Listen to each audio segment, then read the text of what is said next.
This is FestivalPass Stories, a podcast series is told by the people who create and make festivals come to life.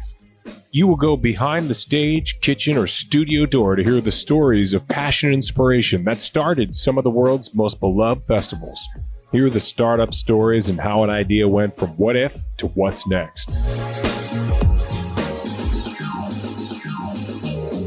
All right, friends, this is FestivalPass Stories, where we take you behind the stage, the studio, and the kitchen door. And in this case, we take you inside the bullpen with four-time, 1, 2, 3, 4, almost one for the thumb, World Series champion Jeff Nelson. Jeff, what's going on, man? What's up, Pat? I have a JV ring when we lost to the Marlins in 03, so you can fit the thumb, but it's a JV. It doesn't count. Yeah, they put CZs in that one. Yeah, exactly. You don't see a lot of those on eBay, the "we lost" ring. Yeah, the second place rings. It's like a participation trophy. Yeah, and it's funny you said that, because I'm going to ask you a question in a little while about these T-shirts and hats that they're giving out from when they advance to the next round or in the playoffs. But we'll get to that one in just a moment. But look, the World Series is underway, and I know a lot of people are pining for your time and insight. So we appreciate you joining us here to discuss the festival that is the World Series. I mean, there's no festivals going on right now. The closest thing we have to it are live sports, but we keep saying this. We've done this with football and basketball and hockey, that these live professional sporting events are 100% festivals. There's no doubt about it. There's merch. There's people are coming to see the talent, all of this. Right. So if you don't mind, we're going to start with the atmosphere, even in this unprecedented year. And, of course, we can't talk about anything in 2020 without saying the word unprecedented. Yeah. So, look, I know there's going to be fans, and there already are fans. I think they're selling 15,000 tickets per game in Arlington. Yeah, I think something like that. So there are some fans there. Yeah, there are. I mean, that makes it a little bit better. A lot of times during the season, they were pumping in, crowd music to try to motivate the players. So, at least it was something, and it was loud enough that you couldn't hear the ball hit the mitt or, the crack of the bat, or even somebody yelling, "I got it," out in the outfield. At least it kind of covered that part. Yeah. But, as far as the World Series, I mean, this year they had to get through 3 rounds. I mean, they had the 2 out of 3, then they had the 3 out of 5, and then all of a sudden they had the championship series to get into the World Series. So it made it even tougher, especially the 2 out of 3. I mean, anybody could have won. You might have had a team that probably wouldn't have made it to the playoffs in 162 games that could have went on and advanced. I mean, perfect example. I don't know if the Marlins would have made it past 162, but they were into the playoffs. But heck, they got past the first round and shocked the Cubs. So there's for instance right there that, that 2 out of 3 was tough. But the atmosphere at the World Series is just incredible, because our first time in 96, when I first came over to the Yankees, it was a lot of guys on that team's first time going to the World Series. And, it was a relief. There's so many media members, there's so many media outlets, and I mean, they're all around the world, all around the country. You can barely move. I mean, luckily they're not allowed in the locker room, but you can barely move once you get out on the field, and everybody's in the dugout. So you can't even enjoy yourself in the dugout. The only time you can enjoy yourself is once the game starts. But it's such a great atmosphere. You have everybody watching, and it was so much fun. I mean, now it's a little bit different. It's probably easier for the players because you don't have the media. Everything's done by Zoom. You have a little bit of room to move around at Arlington. So it's probably a little bit better atmosphere as far as what they're going through now. We actually probably didn't enjoy the World Series until our second time in 98, because then we already knew what to expect. And you kind of sit back a little bit and said, okay, now we know what to expect. We know what to expect from the media, the fans. You're signing tons of baseballs, and you want to try to get that out of the way right away, because everybody wants memorabilia. And you do your interviews and you get them out of the way, and then you kind of enjoy the rest of the event.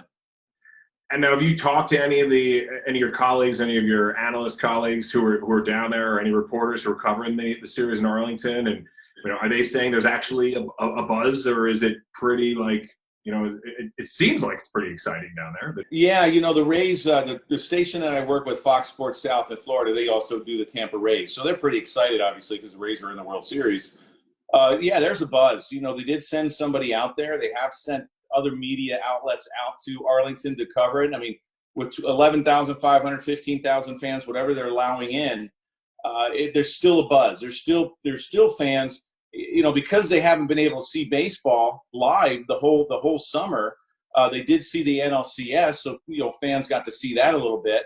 But now the World Series, you not just have Dodgers and Rays fans, you got fans from all over the country saying, I want to go to a baseball game and I want to see it live. I want to eat the popcorn. I want to eat the hot dogs. I want to do whatever it takes that kind of feels like summer again.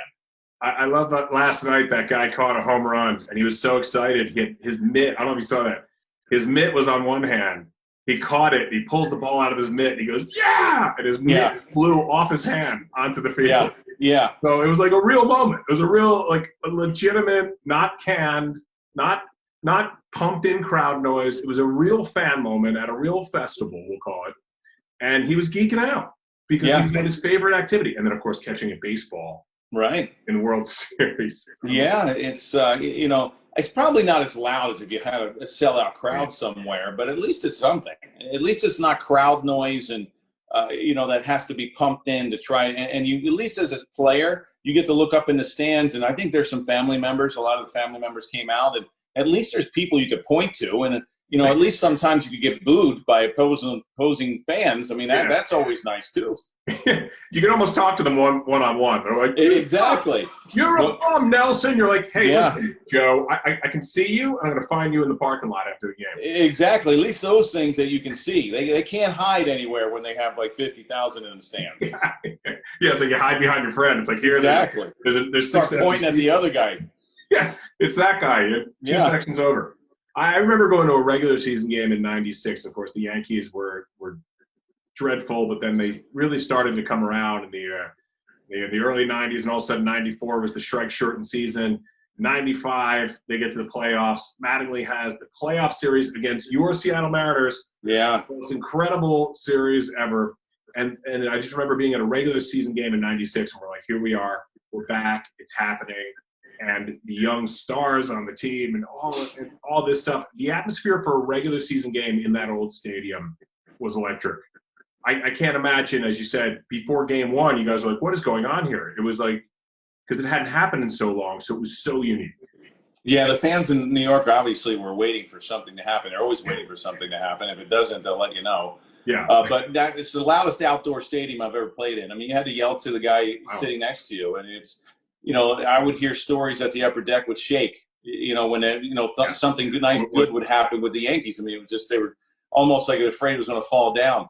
The fans in New York are so passionate and, probably the craziest fans, but most loyal fans as far as if you do well, they appreciate it. And I think they understand, for the most part, they understand the game more than anybody around the United States. So it was always a blast going in there. Even as a Seattle Mariner going into '95, I always loved coming to New York. I loved the craziness. I loved the craziness of the fans. I didn't mind getting booed. I don't care. I was the enemy. I should get booed. They don't want you to do well against their home team. And then you go over in '96, and then you're getting cheered. For the most part, you'll get cheered. If you didn't do well, they'd let you have it. But it was just such an exciting place to play. And he's talking about home field.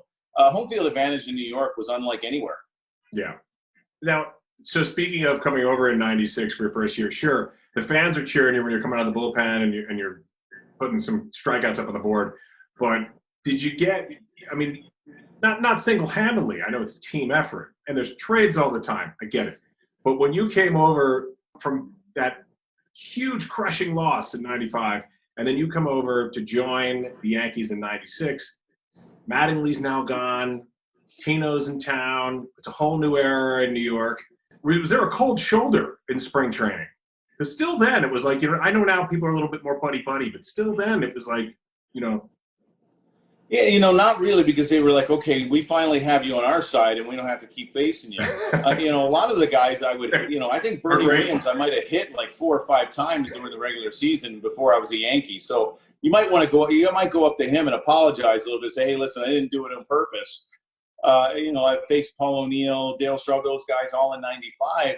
And the same with Tino. Tino crushed the pitchers. I mean, we always seemed to beat beat New York pretty well every time we played them, even during the regular season.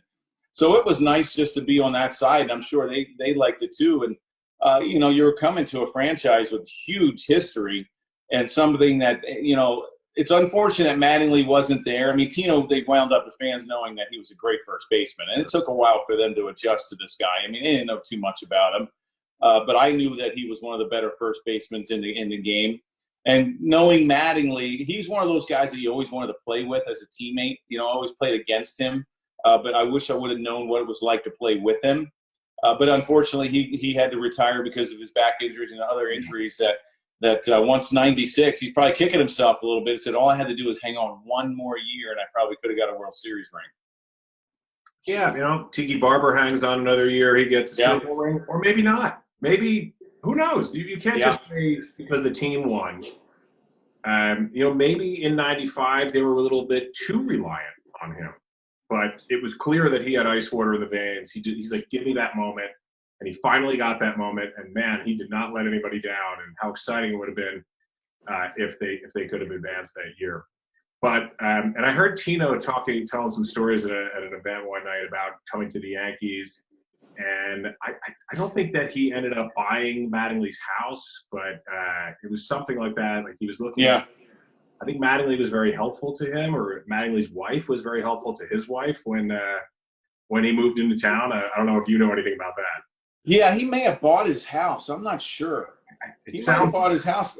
I think because they lived in, I think Mattingly lived in Teterboro. So I think that's where, because Tino, I think, wound up buying his house. So it was an easy transition for that. I mean, he came in and said, okay, I'll sell you the house. And, you know, obviously, you know, position players, you know, there wasn't a whole lot of fraternization, you know, when we played. But obviously, Tino being a first baseman, anybody that's getting on first, you're chatting with them and you're talking with them.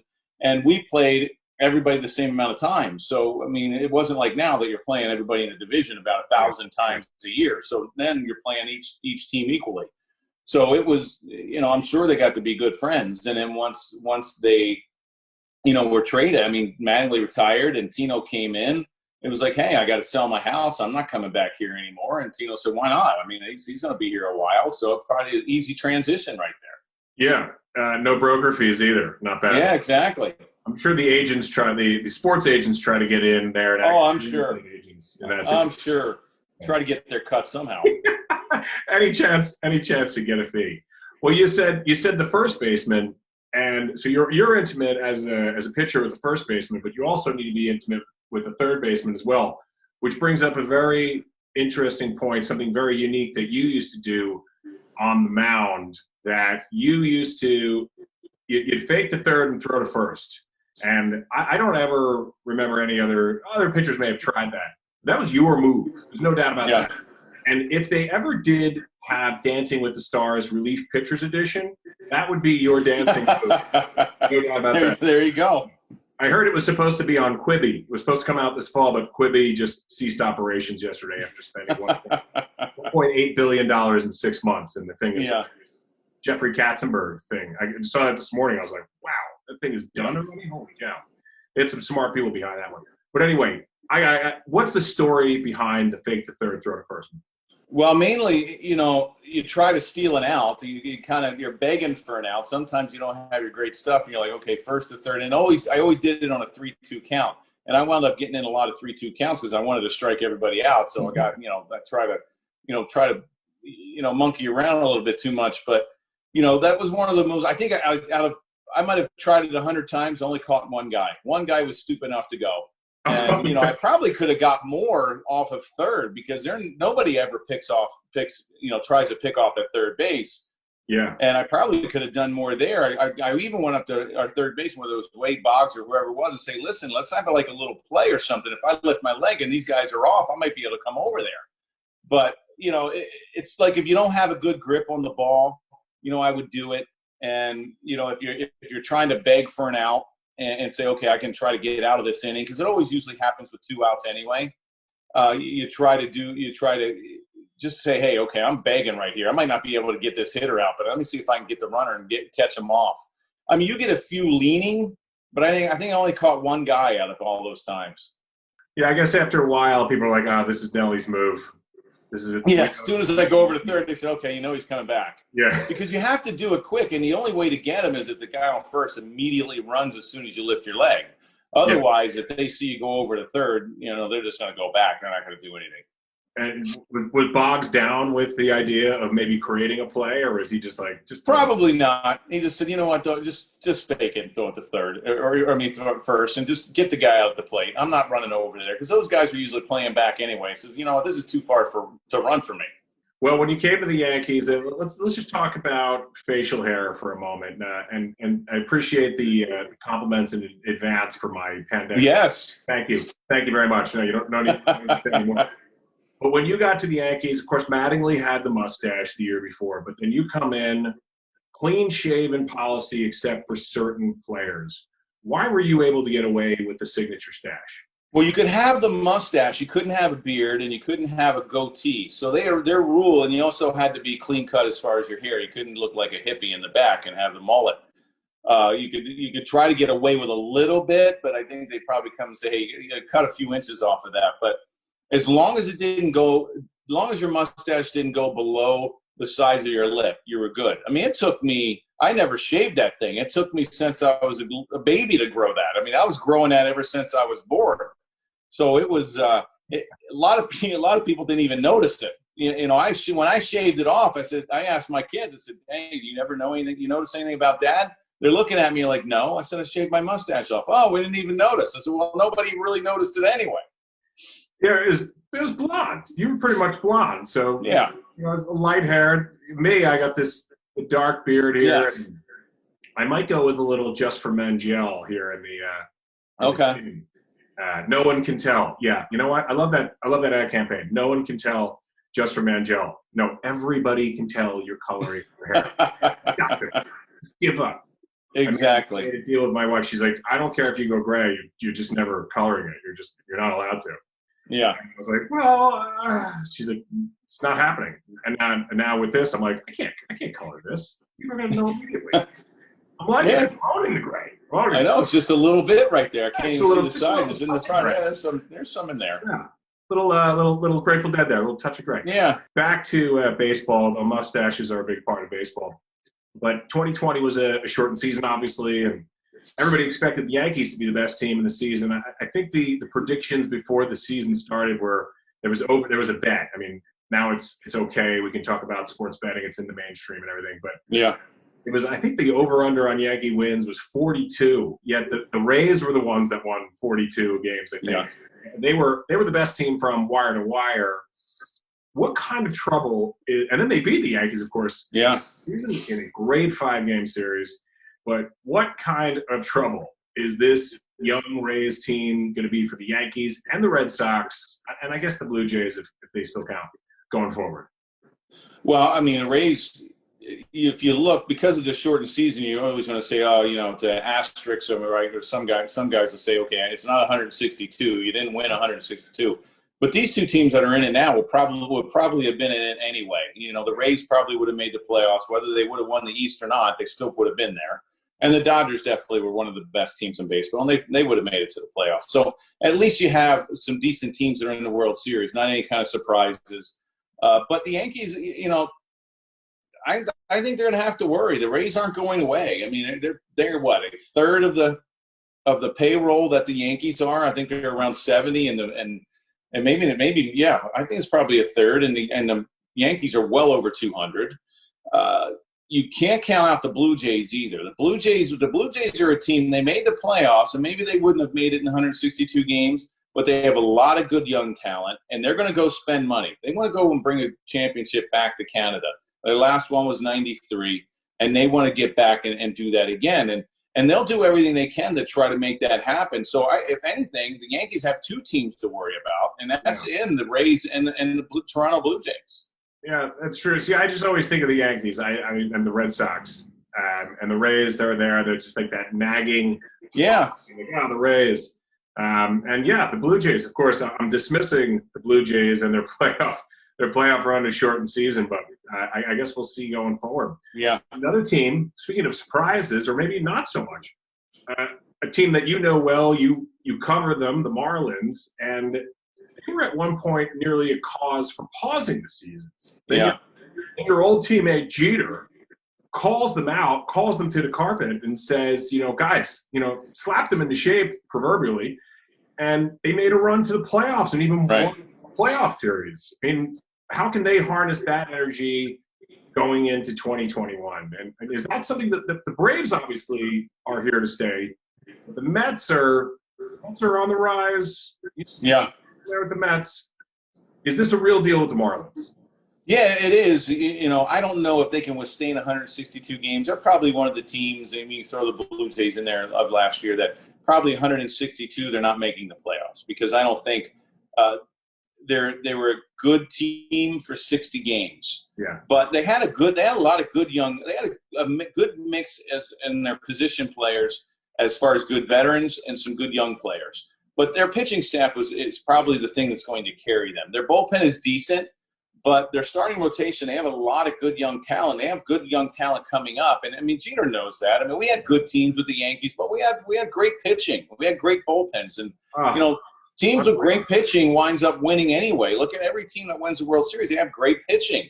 And, it's just – I think Jeter saw that, and in order – they didn't have anything in the minor leagues. Yeah. So they had to trade some guys away, like Stanton. They traded Ozuna to the Cardinals and got some decent pitching. Christian Yelich, Real Muto. So he traded those guys and stockpiled some good young pitching, and it's showing now. So, the NL East is going to be a really tough division next year. Yeah, better than the NFC East in football, I would say. Oh, yes. And that's the thing, right? I mean, when Jeter was trading away all these stars, everybody's like, "What is he doing?" This guy's he's no executive. He's ruining his legacy. He's trading away all his best players, but obviously he is incredibly intelligent, and he's a baseball guy. And he said, "I'm going to lead as an executive, but I'm also going to lead as a baseball guy." Yeah. And you're going and this is what we're going to do. We're going to hurt for a couple of years. And you think I can't take the heat from the media? Man, I played in New York. Right. Okay? So all they did was try to bring me down. Right. I think it's amazing what's happening there, and I think it's incredible how quickly they turned it around, shortened season or not. Hey man, you still had to win 40 plus games, right? I mean, you couldn't hide in this No. team. There's no room for error.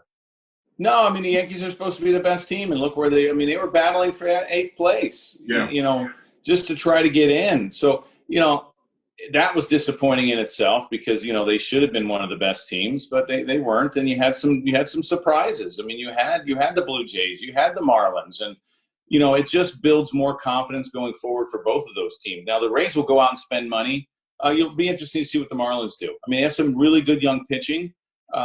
There's some holes that need to be addressed, but other than that, they're going to be competing hopefully it's 162 next year, in probably one of the toughest divisions in baseball. You have the Braves, you have the Nationals, you have the Phillies, you have the Mets. I mean, they're good teams right there.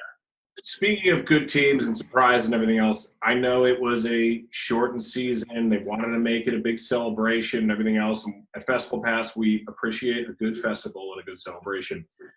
But the T-shirts and the hats, it says "We've advanced." Come on, this is like the professional version of a participation ribbon. We touched on it earlier. It drove me nuts. I do not like it. I don't like the celebration in baseball. It seems very unique that they do the celebrations in the locker room after every round. I know it's the longest season, but what's your feeling on first of all, the celebrations in the locker room after every round, but more importantly, these T-shirts and hats, like, we're on to the next round. Who cares? You've won nothing. Yeah, I mean, what do you do? But you did get through. You did get to that next round, and a lot of teams are sitting at home watching it. It's just, it is a long season. It is the longest season, and it's basically a celebration saying, hey, you get through a 3 out of 5. I mean, now it was 2 out of 3, but you get through a 3 out of 5, and teams work their butts off all year. I mean, you're not just going with 25 guys. You're getting 30, 35 guys, maybe 40 at some point to get you through a season just to get into the playoffs. And so you're celebrating that. And then you're celebrating each round because it's a very tough round to get through. And, it's just for the players, it's a lot of fun because it's a release. It's like, okay, hey, we won something. We know we're not done yet. So that's the thing. If they say, hey, we're just happy, and if we lose the next round, so be it. But no, everyone knows that, hey, we're not done here. I mean, we still have a lot of work to do, and give us our T-shirt and hat. We'll throw it back in our bag. We'll wear it, and we'll get that drenched, and then we'll go back to the next round, and we know we have business to do. So, I was in the playoffs for 8 years, so I absolutely loved, celebrating and getting that T-shirt every now and then. FestivalPass friends, please take it from the expert here, Jeff Nelson, who played in 8 years of playoffs, excuse me. Many more series than 8. I'm just jealous because I'm a tall lefty who never ever became anything but a crappy high school pitcher. So, my fault. It's just sour grapes. It's just sour grapes, and they'll let me know about it as well. So, look, now let's just talk about the festival at hand here. The World Series now is at 1 game apiece, so now it's a best-of-5 series. We know both teams have power. We know both teams have pitching. And both franchises have actually been to the World Series before, although I know the Dodgers were here 2 years ago, so a lot of it is the same team, a lot of these young guys that are now veterans. But what is the difference with this Dodgers team besides 2018? And you can I'll just say it's Mookie Betts. But you know, what do you think? I think a lot of it has to do with Mookie Betts. I mean, he's probably one of the best players in baseball. I think a lot of it is that they've been there and they've gotten close, and they probably are going with a chip on their shoulder. Maybe they're doing a little things different as far as not getting so analytical. Before everything was scripted out, and the Dodgers lost. You can't script playoff games. I mean, you look at the Yankees; they tried scripting playoff games, and they went home and they're watching it now on TV. And you have to have some feel when you get in the playoffs. You got to ride hot hands, and if a starting pitcher is doing well, yeah, exactly. Game 2 with the Yankees and the Rays. I mean, they blew that. I mean, they should have won in 4, and maybe they would have been in the World Series, but it didn't happen. But the Dodgers are doing some things different. They have a very good team as well.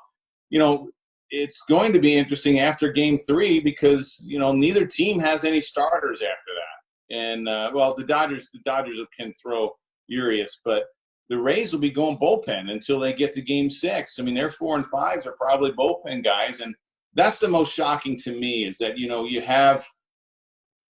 I'm not used to bullpen games. You're having 5 starters. If you need 5 or at least 4 starters in the playoffs, that's what you're going to get.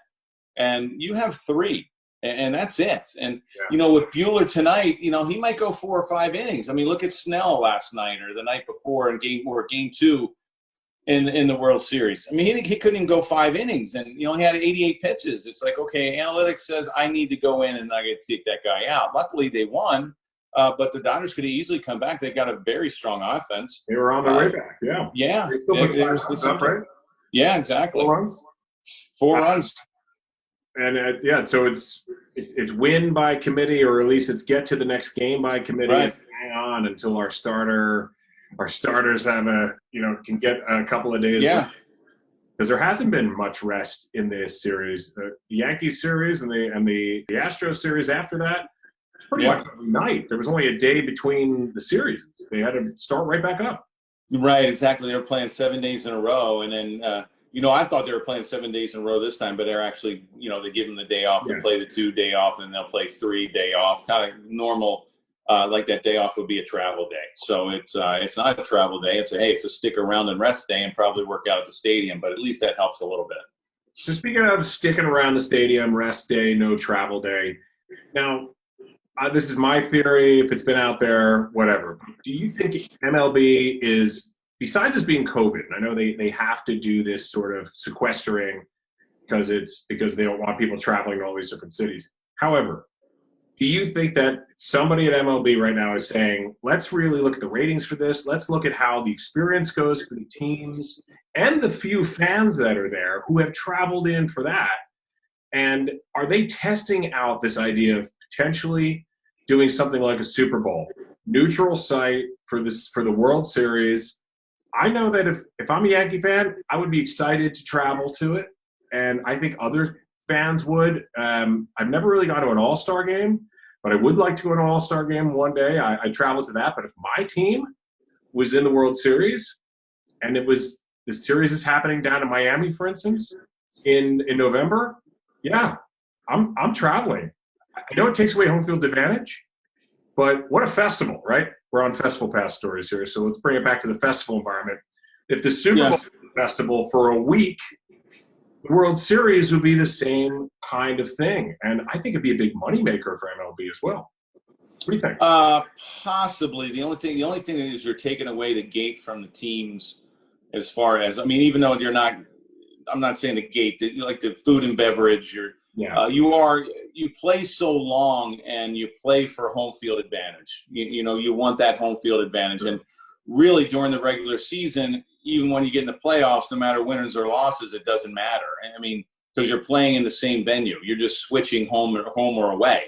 Yeah. At least if you have home field advantage, the teams with the best record will wind up getting those 4 games in their home park. And in baseball, home field advantage means a lot. I mean, sometimes means more than in some of the other sports, because you're staying at home, you're not having to travel, you're playing on the same field.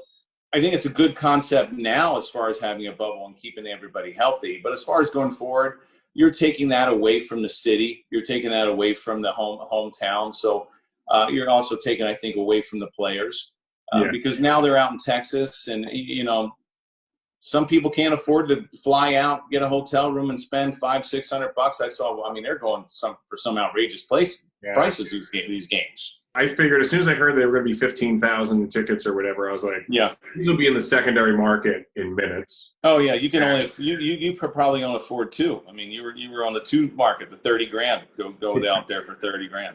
Yeah, and that's ridiculous. I mean, think about how expensive tickets. When the Yankees are in the World Series here, it's like you call a ticket broker or something. You're like, I want to take a client to game 2. Yeah. Like, I've got 2 in section 326 at 7:50 East, and you're like, oh my God, I know.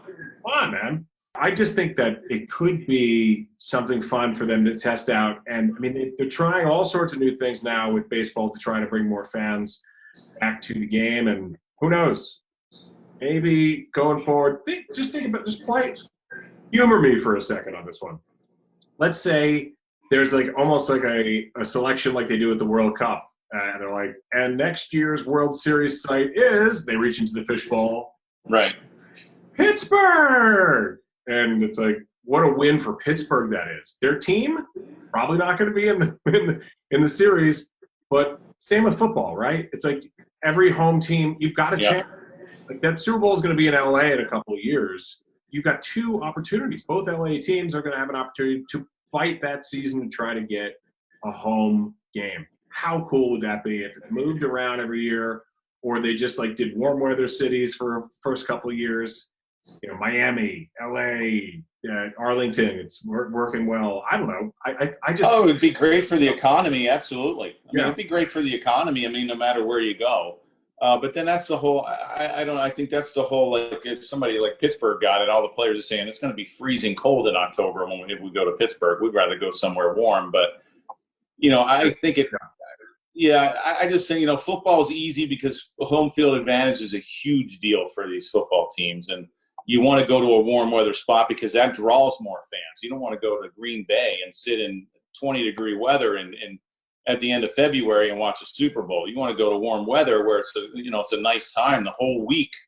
And you know, with baseball, you play till the end of October. Hopefully, you get lucky if you get a cold weather city that it doesn't get as cold. Yeah. You might get lucky to get 60s or 70s, but you know, I think it does take away from the cities. I think as far as our baseball season being the longest season, that you work and you play so hard to try to get that home field advantage that in some instances it might not matter. It's just like, okay, let's just get there, and if we get there, then it doesn't matter where we play. And at least this time, in this format, you have something to shoot for. Yeah, we'll see what happens next, but I do agree you'd be destroying that home field advantage for one. And it's a real shot in the it's a shot in the gut. It's punching the gut to the fans. Like, are you kidding? Yeah. This is tradition, especially for Yankee fans. Yeah. The other teams, it's not an annual foregone conclusion that you're going to be in the playoffs in the World Series. But the Yankees spend the money, and the Yankees say every season, anything less than a World Series championship is a disappointment, which is it's just impossible to live up to every year. But they do. You know it. You played there. All right, we got about a minute left here. I promise we will have you out the door in a second. So prediction real quick. Nobody cares about my prediction, so I'll give it real quick. I say it's the Rays in 7. I'm going to say it's the Dodgers in 6, only because I think their offense is really strong. And once the Rays get past this tonight's starter in Morton, or Game 3 starter in Morton, they're going to have bullpen days. And, I don't think it works that well, even though they're the team that came up with it. I just think the Dodgers are just too strong offensively to go out and try for the Rays to stop them. I think it's the Dodgers' year. Yeah, and I think you have a soft spot for the Dodgers because they drafted you back. Yeah, exactly. I'm sure the Yankee fans would love to have that moral victory and say, "Oh, at least the Rays won the World Series and they beat us." But moral victories don't really matter anyway. No, not on the professional level. No, not in New York. Final question. We're going to enter into the area called COVID Confidential. I ask all my guests. Now, during this pandemic, lockdown, everything else, did you find that you have a superpower, a secret skill? Did you learn a new language? Did you learn to play bass so that you can join Bernie and Paul O'Neill on the road in some sort of Yankees tribute band or something like that? Well, I was in Florida for a while, so I got to play golf a lot more than I usually do. So, maybe if I can hone that a little bit, I'll go out on the senior tour or something and throw on a mask and golf with some of the old guys and see what happens. That's about the only thing that I tried to perfect a little bit better. What's the handicap now? Well, it's out of 5, so I'm shooting in the 70s, so we'll see. All right. Yeah, when you get in the 60s, we'll have another conversation. Exactly.